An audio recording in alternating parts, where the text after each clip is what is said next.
Eu vou falar daqui, espero que todo mundo me veja. O Félix está ali atrás do nosso pilar aí, mas ele está também vendo a gente. Obrigado pela presença de todo mundo. Quem for chegando, a gente vai acomodando as cadeirinhas lá no canto, depois dando um jeito, se tem mais algumas pessoas. Hoje é um dia muito importante para mim.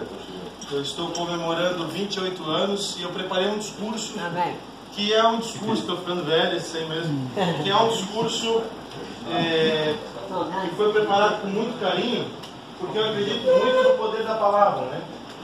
E às vezes não se toca do poder que a palavra tem, né?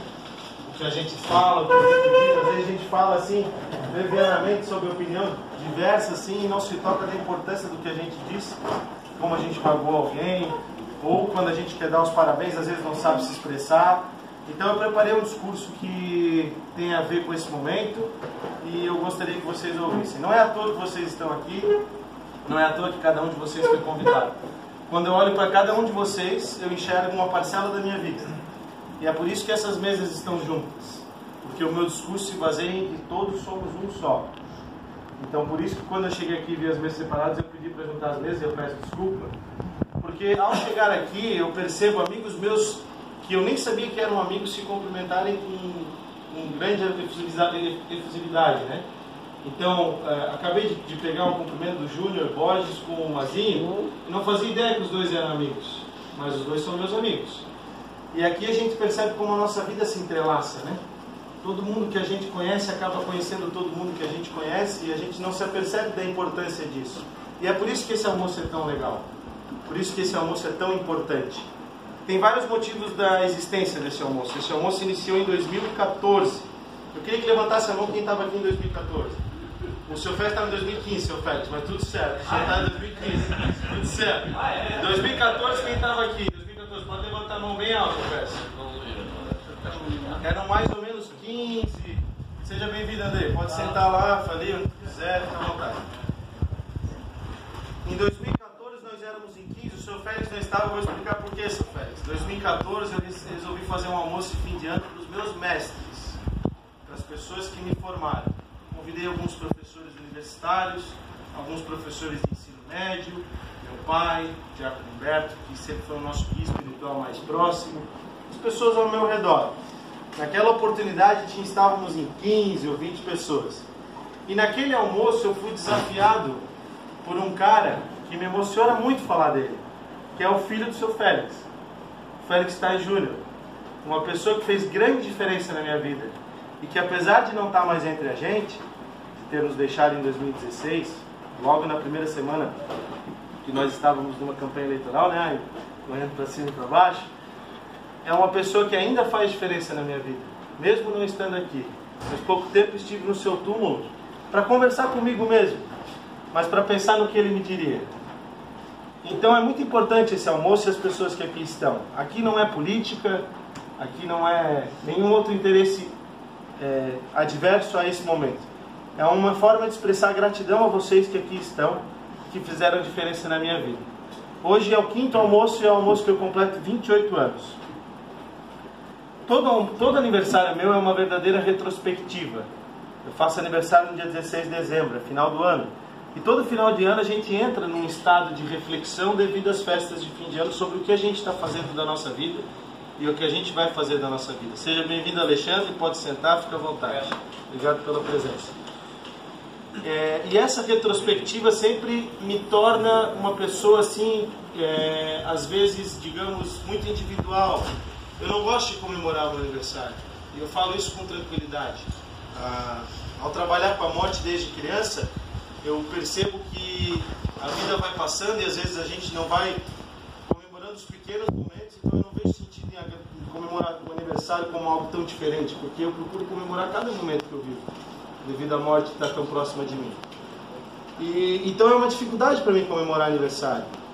E o Félix Tais Júnior, como que soubesse dessa minha dificuldade, em 2014 me colocou alguns desafios. Mas o principal deles é que esse almoço nunca acabasse. Que esse almoço acontecesse em 2015 e aconteceu com a presença do pai dele, e que ele acontecesse nos anos subsequentes. E se Deus quiser e assim for permitido, vai continuar até o fim da minha vida. Então saibam que quem está aqui, não está aqui de maneira leviana, não está aqui por acaso. Não está aqui porque eu tenho interesse algum. Está aqui porque é importante. Porque fez parte de algum momento que me marcou. Porque me construiu enquanto ser. Porque se o meu primeiro almoço foi para os meus mestres, hoje eu percebo que todos nós somos mestres uns dos outros. E que cada um de nós aprende um com o outro aqui internamente. 28 anos é uma data muito importante.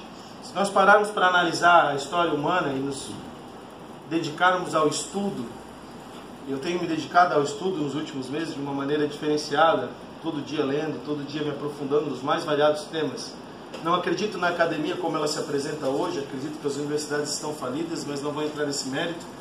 E eu fico me perguntando quando alguém chega para mim, eu queria estudar psicologia. Cara, começa a ler um livro, assiste um vídeo, o conhecimento está na palma da tua mão, é só começar a estudar. Eu quero ser psicólogo. Bom, aí é diferente, aí tu precisa de uma chancela de um reitor, de um diploma.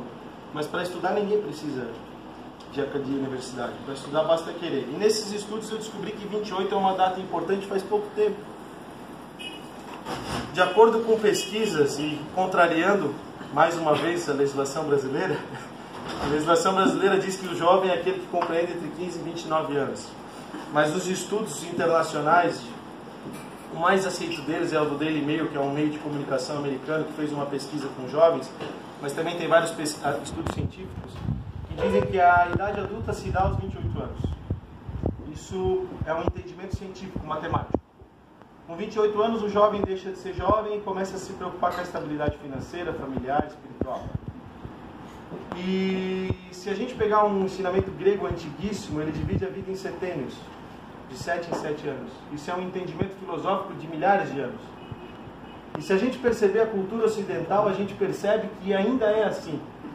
Pelo menos na minha época, porque os últimos governos mudaram todo o nosso jeito de pensar, né? Mas pelo menos na minha época, com 7 anos a criança entrava na escola. Com 14 ela ia para o colegial. E aí até os 21 ela era para estar formada numa faculdade. E aí ela ia para o mercado de trabalho. E se a gente parar para analisar, a estabilidade financeira vem depois dos 28. Geralmente dos 21 aos 28 o jovem está lá experimentando. E como eu experimentei, como eu vivi nos últimos 7 anos. Se eu fizer uma retrospectiva dos meus 21 aos 28, eu vou perceber a quantidade de coisas que eu me envolvi, não é mesmo, pai? Às vezes te dando dor de cabeça, te arrancando os cabelos. Mas todas essas experiências me formaram a ser quem eu sou hoje e enxergar o futuro. E me permitiram estar aqui falando com vocês hoje nesses termos. Então 28 é uma data muito especial e muito mais importante do que a grande maioria das pessoas se percebe. Se a gente pegar a minha vida e destrinchar ela em fatos que me formaram, a gente vai perceber assim 4 pilares muito claros. E eu vou falar aqui, eu tenho certeza que vocês vão reconhecer. Minha vida começa num cemitério. E eu, quando criança, em vez de fazer castelos, eu fazia castelos com cemitérios, na areia da praia. Meu pai compra uma casa na década de 90, no ano que eu nasci na praia, eu vivo uma boa infância de praia, e lá eu começo a fazer cemitério na areia. Então a morte está intrinsecamente ligada à minha vida. É irônico, né? Mas é verdade. Vocês percebem que o meu discurso não é muito escrito, isso vem do coração mesmo. Então ele é decor, né? Ele é do coração. Então o cemitério está intrinsecamente ligado à minha existência. E isso eu agradeço muito ao universo. Porque ao lidar com a morte desde cedo, passei pela depressão de entender a minha existência aos 12 anos. E com a ajuda do meu pai, consegui passar por essa etapa da vida. Fui uma criança com problemas no colégio, não tinha tantos amigos assim. É engraçado as pessoas olhar o João, um cara cheio de amigos, não tinha tantos amigos assim. Passei por dificuldades escolares, mas estou aqui hoje. E agradeço a Deus ter me feito passar por essa depressão aos 12 anos. E eu recomendo aos senhores, se vocês ainda não refletiram sobre a inexistência, comecem agora. Porque é muito dolorido você perder alguém. Mas mais dolorido ainda é pensar que você não vai existir um dia. E aí se apegue a alguma religião, para poder se conectar consigo mesmo e entender e ter esperança e fé. A crença numa vida pós-morte ou não é da individualidade de cada um. Eu tenho certeza, na minha opinião e a minha crença, eu respeito todos vocês aqui, mas isso aqui não é obra do acaso. Isso aqui não acontece por acaso. Isso tem uma providência. Da mesma forma que não acredito em destino, porque cada um de nós é fazedor do seu próprio destino, também não acredito em coincidências, e aí se faz um paradoxo. Mas esse é o meu jeito de pensar e eu não vou discorrer aqui porque eu não estou evangelizando. Só estou colocando a minha maneira de pensar. Então o cemitério inicia a minha vida e lá estou eu, aprendendo a lidar com a morte. Logo depois se apresenta a música na minha vida. E aí eu aprendo a tocar o violão e agradeço a Deus ter começado isso. Agradeço ao meu pai, agradeço às pessoas que se envolveram. Porque todo o tempo que eu me dediquei a aprender a música, deixa eu tomar um golinho que está ficando seco. Todo o tempo que eu me dediquei à música, eu teria me dedicado a jogos online, que era o meu vício na época. E todo esse tempo que eu me dediquei a aprender música, e a cantar e a tocar, eu teria gasto em jogos online. Talvez hoje fosse um baita programador, acho pouco provável. Mas agradeço a Deus hoje ter a música, porque a música é mágica. E está aqui a turma da Segunda Morta para não me deixar mentir. Toda segunda-feira, aliás, uma segunda-feira por mês a gente se reúne só para tocar música e beber cerveja. Porque a música, ela pode te levar da alegria à tristeza num piscar de olhos. E da tristeza à alegria mais rápido ainda. A música remete a momento, remete a lembrança. Então a música também é especial na minha vida. Depois da música vem a comunicação. A música da parte da minha mãe, né? Meu avô aprendeu gaita sozinho, autodidata. Meu irmão é baterista, então é nítido que a minha mãe me traz a música. E o meu pai me traz o dom da comunicação. Se botar os Cunha e o Silva junto numa sala, tu não vai entender nada, que todo mundo vai estar falando o tempo inteiro e é uma loucura. E fazendo live. É. Então a comunicação vem da família do pai. E esse dom da palavra eu agradeço muito, porque se você parar para ver, as pessoas que se destacam na nossa sociedade, em sua grande maioria, são pessoas que sabem falar e se expressar, na verdade. E eu tomo isso como uma dádiva mesmo. E eu tomo muito, a partir do momento que eu entendo isso, eu tomo muito cuidado com o que eu falo. Para quem me acompanha desde sempre, há muito tempo, percebe o quanto eu fui mudando no último ano, no último 2 anos, nas experiências que eu fui vivendo. Isso tem a ver. E aí, por fim, a gente chega na política. É inevitável, quando você se comunica, quando você se envolve socialmente, você participar da política. E é ótimo que seja assim. As pessoas precisam falar sobre política. Afinal de contas, é a política que nos rege, que nos domina.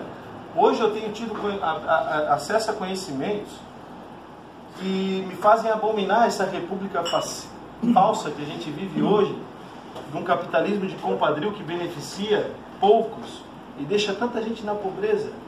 A gente não tem mais nem a capacidade de ajudar um pobre na rua, porque a gente terceiriza ao Estado essa obrigação. Vocês param para refletir sobre isso. O Estado nos estimula a não dar mais esmola. Mas, porra, o Estado não tem dinheiro nem para tirar o buraco da rua, cara. E aí eu não posso nem dar esmola. Porque se o cara está pobre, ele não é uma pessoa ruim. Se conscientizem disso. A gente terceiriza ao Estado a grande maioria das ações que nós deveríamos tomar individualmente. E depois pede para o Estado cobrar menos imposto. Que sentido faz?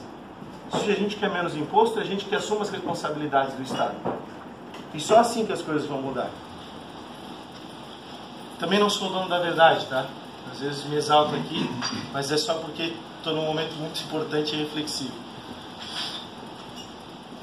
Se todos somos um, eu sou o que sou, e tem a ver com cada um aqui. Eu viajei esse mundo, em alguns países estive, não foi tanto quanto eu gostaria, mas foi o suficiente até aqui.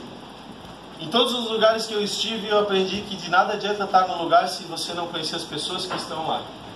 Eu costumo contar uma história de quando eu fui para a Itália. Estar no Coliseu foi uma coisa incrível. Ver aquele monstro na minha frente, imaginando que as pessoas se matavam lá dentro. Foi uma experiência louca.